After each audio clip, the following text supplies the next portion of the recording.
Well, welcome back to the kitchen. I've got a curious thing here today. It's an ITT portable record player, but the speakers, for some reason, although they fit perfectly, are badged as RGD. So I suspect that this set was produced as both an ITT and an RGD record player.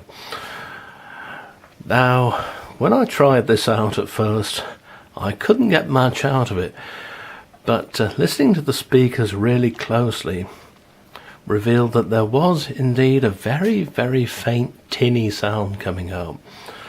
And the problem was that the enclosed magnet speakers were shielded, had seized voice coils, obviously being kept somewhere that was a little bit damp, and they probably corroded inside.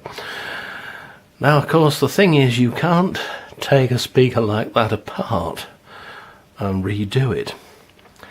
So, in most places, that would have been that. End of record player. Throw it out.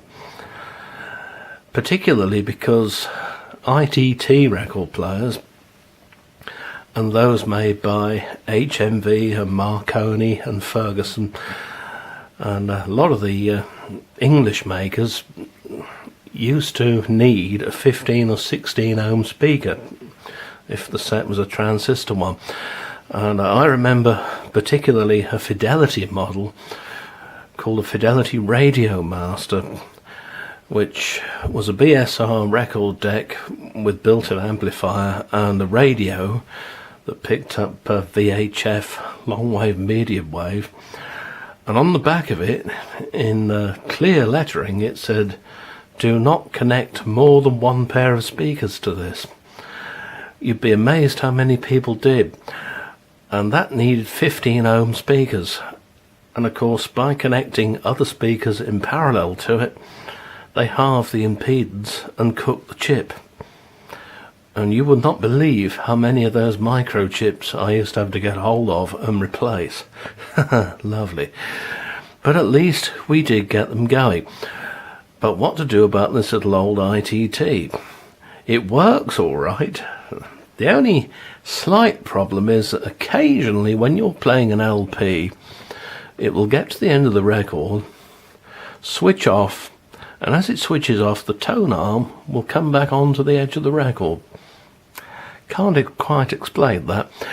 It's a 4-speed deck, 16, 33, 45, 78. Little miniaturized BSR one with a plastic motor board. And you've got up here a changeover for 7, 10 and 12 inch records. And of course here your start, stop and automatic. As you can see, it's an auto changer.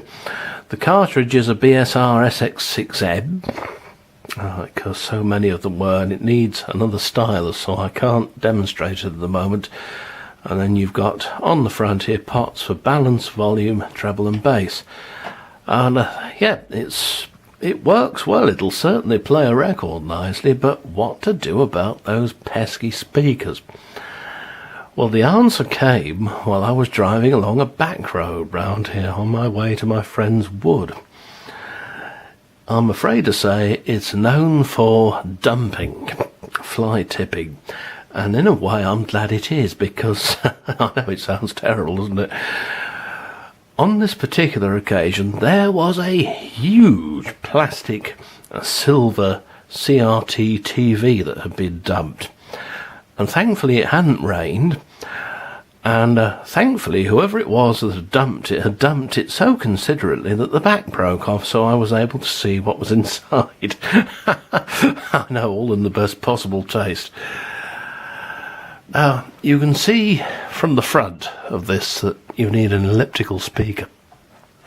And I was very happy to see, when I looked inside the Smash TV set, these 16 ohms, 2.5 watts elliptical speakers, complete with dome magnet. And a shielded magnet would be a better thing. They still use this sort of thing now. Particularly in computer speakers, you mustn't have any magnetic flux escaping because it might bugger up your hard drive. And we don't want that. But, yeah, this was the answer. I couldn't put them back in with the original fittings, but they are the right sort of size, the right impedance most importantly, and it does sound like it should do. So the planned obsolescence people would hate me, wouldn't they? Oh dear. Do you know the cynical planned obsolescence has been going on for round about 100 years? And I have to say that Philips were guilty of it at first.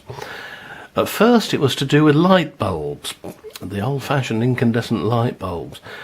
Many of the manufacturers took up the old engineering ethos that I do, that you make something that lasts a bloody long time and doesn't give any trouble.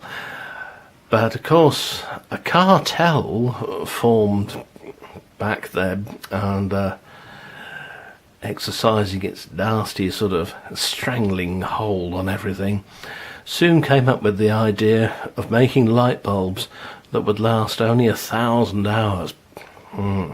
Can't have them lasting too long. And so it went on. Terrible, really, absolutely bloody awful, dreadful waste of resources. And in the end, an American banker, well, we all know how reliable they are, don't we?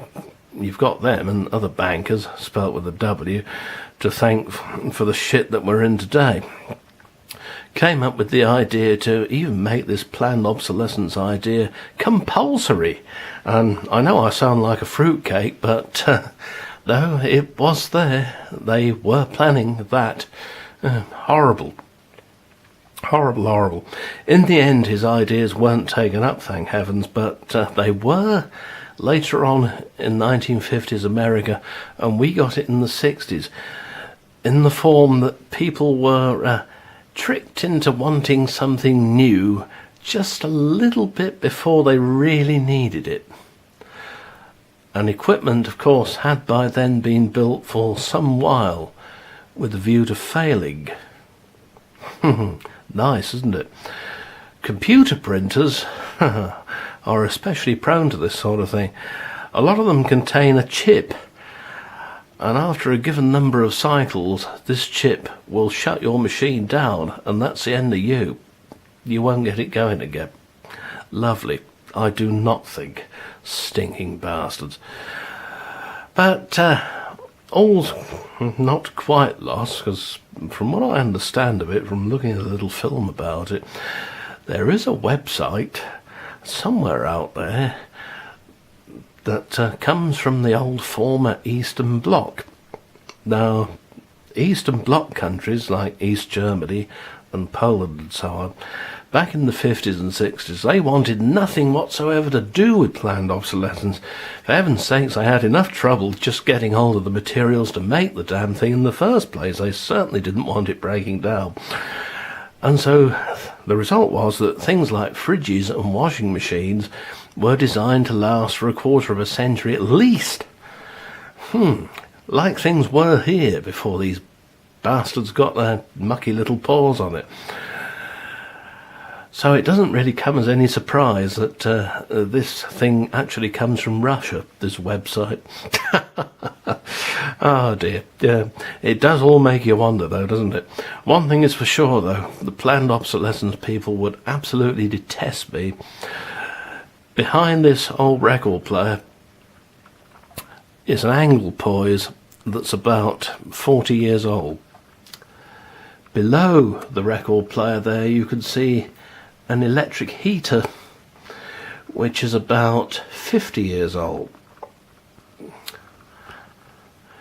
My microwave was new during the late 80s. And of course, moving on over here, you can see an English electric fridge, which must have been made in the 50s, and of course the Amstrad tower system. And if I go around here a bit, old gas cooker, still working well, and up there of course Something, perhaps the oldest appliance of all in the kitchen, lurks: a 1940 Swan kettle. And of course that rather nice Bush transistor radio from the late 60s. So up yours, Mr. Planned Obsolescence. We don't care for you here. And may the fleas of 1,000 camels forever infest your armpits, and cockroaches and sewer rats dance on your ancestors' graves for eternity, sir. Anyway, see you soon.